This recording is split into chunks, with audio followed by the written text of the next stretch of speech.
Breaking news. Telangana ప్రజలకు AP deputy CM Janasena అధ్యక్షుడు పవన్ కళ్యాణ్ రాష్ట్ర ఆవిర్భావ దినోత్సవ శుభాకాంక్షలు తెలిపారు. జనసేన ఊపిరిలుదుకున్నది తెలంగాణ గడ్డపైనేనని పేర్కొన్నారు. ఈ నేల నుంచే పోరాట పటిమను పునికి పుచ్చుకున్నదని చెప్పారు.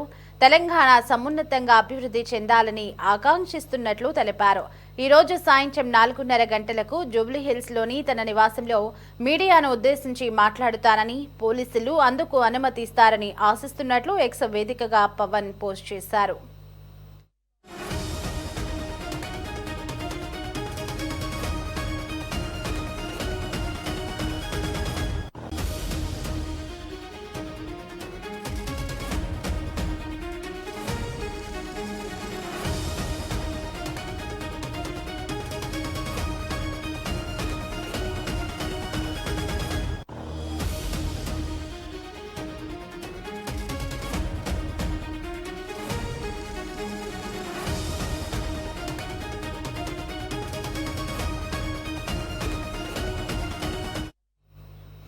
రైట్, ఇక ఇదే అంశానికి సంబంధించి మరింత సమాచారం మా కరెస్పాండెంట్ రామకృష్ణ ఫోన్ ఇన్ లో అందిస్తారు. ఎస్ రామకృష్ణ, తెలంగాణ ప్రజలను ఉద్దేశించి ఏపీ డిప్యూటీ సీఎం జనసేన అధ్యక్షుడు పవన్ కళ్యాణ్ తెలంగాణ రాష్ట్ర అవతరణ దినోత్సవ శుభాకాంక్షలు తెలియజేశారు. అలాగే ఈ రోజు సాయంత్రం జూబ్లీహిల్స్ లోని తన నివాసంలో మీడియాను ఉద్దేశించి కూడా మాట్లాడతానంటూ, అందుకు పోలీసులు అనుమతిస్తారని ఆశిస్తున్నానంటూ కూడా ఎక్స్ ద్వారా తెలిపినట్లుగా తెలుస్తోంది. ఆ పూర్తి వివరాలేంటి?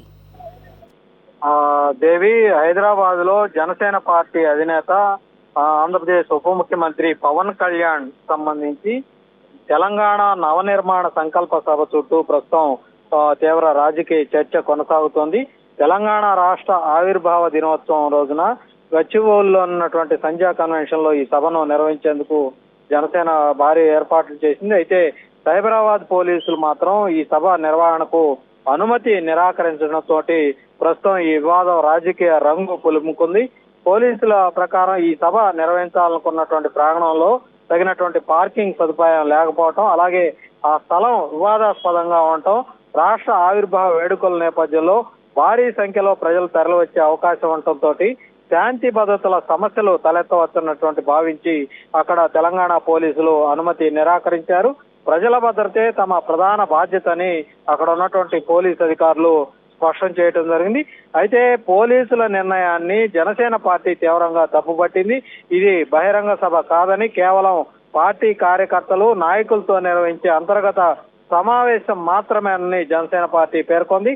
అయినప్పటికీ అనుమతి నిరాకరించడం ప్రజాస్వామ్య విలువలకు విరుద్ధమని జనసేన పార్టీ విమర్శించింది. ఈ నిర్ణయాన్ని సవాల్ చేస్తూ జనసేన లీగల్ సెల్ తెలంగాణ హైకోర్టును కూడా ఆశ్రయించడం జరిగింది.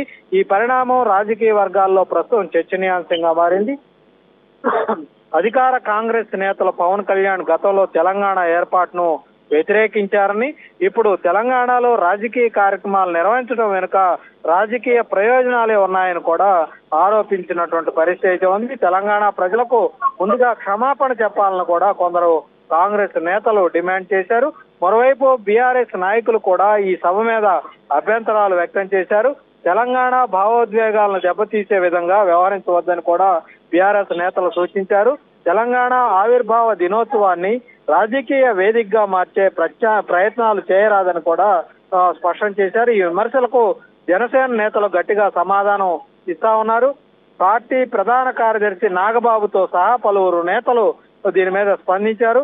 తెలంగాణ ప్రజల అభివృద్ధి కోసం చర్చించడంలో తప్పేముందని కూడా ప్రశ్నించారు. రాజకీయ కారణాలతోనే సభకు అనుమతి నిరాకరించారని కూడా ఆరోపిస్తా ఉన్నారు. అదే సమయంలో పవన్ కళ్యాణ్ సోషల్ మీడియా వేదికగా తెలంగాణ ప్రజలకు రాష్ట్ర ఆవిర్భావ దినోత్సవ శుభాకాంక్షలు తెలియజేశారు. జనసేన ఊపిరి పీల్చుకున్నది తెలంగాణ గడ్డపైనేనని, ఈ నేల నుంచే పోరాట స్ఫూర్తి పొందామని కూడా పేర్కొన్నారు.